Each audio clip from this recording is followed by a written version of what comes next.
नमस्कार साथियों, स्वागत आपका अभिनंदन आप ही के YouTube चैनल पर। आखिर दोस्तों चल क्या रहा है उत्तराखंड उपनल संविदा आउटसोर्स कर्मचारियों में ग्रुप डी भर्ती के बारे में।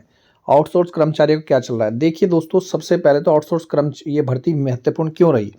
उत्तराखंड हाई कोर्ट ने उत्तराखंड वन विभाग में आउटसोर्स याची कर्मचारियों को राहत दे दी, जिसमें नौकरी केवल इस आधार पर खत्म कर दी गई थी कि उनका वेतन जिस हेड से दिया जा रहा है उसमें बदलाव किया गया था, जिस कारण राज्य सरकार को निर्देश दिए गए कि ऐसे कर्मचारियों की सेवाएं इस आधार पर खत्म न की जाए। जस्टिस मनोज कुमार तिवारी ने साफ साफ कहा है कि उपरोक्त आधार पर खत्म नहीं की जाएगी। संबंधित डिवीजन काम पद उपलब्ध हैं तो याचिकर्ता की सेवा करने की अनुमति दी जाए।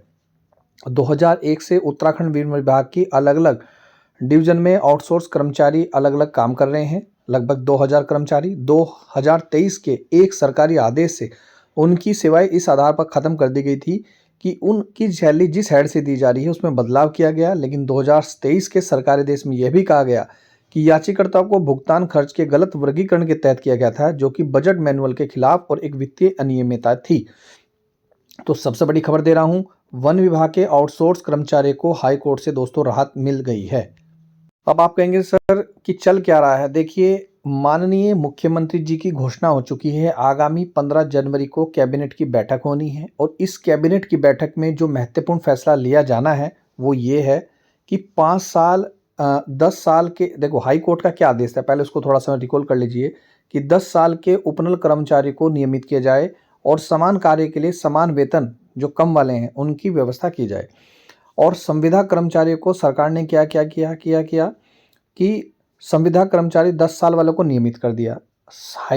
माननीय हाई कोर्ट ने तो दोनों के लिए आदेश जारी किए थे, दोनों के लिए आदेश जारी किया था, तो दोनों के लिए अलग अलग नियमावली या दोहरी आदेश क्यों?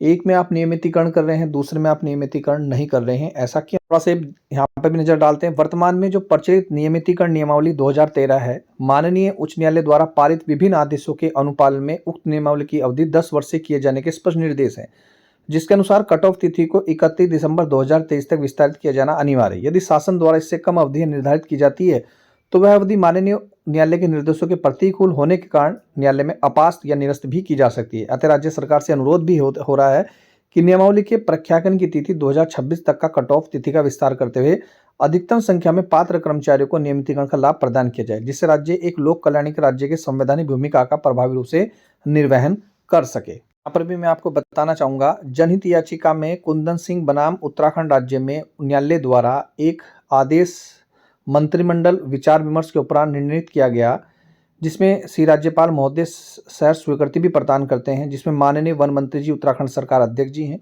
और माननीय पशुपालन मंत्री जी उत्तराखंड सरकार सदस्य हैं। सचिव सैनिक कल्याण विभाग उत्तराखंड सरकार द्वारा यहाँ पर 2 समिति बनाई गई। एक समिति बनाई गई विशेषज्ञ समिति, जिसकी आज तक रिपोर्ट नहीं आई, सीधी सी बात है, कम शब्दों में मैं आपको बता रहा हूँ। दूसरी समिति जो आप स्क्रीन पर देख रहे हैं वो बनाई गई उप समिति, आज तक भी इनकी रिपोर्ट भी दोस्तों सार्वजनिक नहीं की गई। और तीसरी और सबसे महत्वपूर्ण ये है कि आपने हाईकोर्ट, माननीय हाईकोर्ट ने तो कुछ और कहा था, लेकिन आपने क्या किया कि 12 साल के उपनल कर्मचारियों को समान कार्य के लिए समान वेतन की संस्तुति दी थी, जिसका जियो आज तक भी जारी नहीं हुआ। मतलब जियो का मतलब आज तक लोग वो कर्मचारियों को उनका लाभ ही नहीं मिला कि कब से वो लागू होगा। जनवरी माह से लागू होगा, दिसंबर से लागू होगा, वो भी आज तक लागू नहीं किया गया। इसके अलावा भी एक और बहुत महत्वपूर्ण है, फिर दोस्तों चर्चा में आ रहा है कि 10 साल वाले कर्मचारियों को भी समान कार्य के लिए समान वेतन दिया जाएगा। लेकिन आखिर सवाल वही है, कब? एक तरफ सरकार नियमावली बनाती है, नियमितीकरण की बात करती है, तो दूसरी तरफ इस तरह के कार्यालय आदेश भी जारी करती है कि उत्तराखंड में संविदा और आउटसोर्स तैनाती पर पूर्ण रूप से रोक लगा दी गई है। तो जब रोक लगा दी गई है तो दोस्तों वो किस प्रकार से नियमित हो सकते हैं? सवाल बड़ा है, पर आपको इसका सवाल खोजना होगा। आखिर दोस्तों सरकार क्या चाहती है, क्योंकि दोनों ही जियो आज तक नहीं हुए। संविदा कर्मचारी जहां 10 साल की सर्विस को पूरा करने पर उनको नियमितीकरण का वादा किया गया, लेकिन अभी तक दोस्तों ग्राउंड जीरो पर कुछ भी नहीं हुआ। तो क्या सरकार इस चीज़ को 2027 तक लटका कर रखना चाहेगी? क्योंकि 2027 में दोस्तों इलेक्शन है और ये इलेक्शन को प्रभावित करने वाले सभी कारक हैं। अगर उपनल आउटसोर्स संविदा कर्मचारी नियमित नहीं होता तो उसका प्रभाव सीधे सीधे इलेक्शन पर कहीं ना कहीं जरूर पड़ेगा। बाकी आप लोगों के क्या विचार है कमेंट करके जरूर बताइए।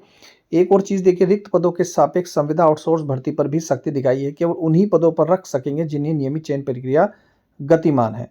मतलब आप उनके सापेक्ष तो रख सकते हैं, लेकिन कभी भी उनको नियमित नहीं किया जा सकता। ऐसा अगर इस तरीके के लेटर भी जारी होते हैं तो लिहाजा दोस्तों ये स्पष्ट होता है कहीं ना कहीं कि सरकार एक तरफ जहां नियमितीकरण की बात कर रही है, तो दूसरी तरफ इस तरह के लेटर जारी होने से, आदेश जारी होने से कहीं ना कहीं सरकार की मानसिकता का भी पता चलता है। अब देखिए दोस्तों होता क्या है क्या नहीं, तो ये जब चीज़ें जानेंगे आप 11 और 12 फरवरी 2026 को, क्योंकि फिर दोबारा से दोस्तों इस केस पर सुनवाई है। इसमें क्या हो सकता है क्या नहीं, कमेंट करके आप भी बताइएगा। फिलहाल दोस्तों माननीय उच्च न्यायालय के आदेशों का पालन नहीं किया गया है अब तक के अनुसार, पर देखना होगा क्या अवमानना नोटिस जारी होता है सरकार के खिलाफ या नहीं, सरकार क्या दलीलें देती है क्या नहीं, ये सब जानकारी मिलेगी आपको फरवरी में। तो मिलता हूं दोस्तों नेक्स्ट वीडियो में। वीडियो देखने दोस्तों धन्यवाद। चेंज होता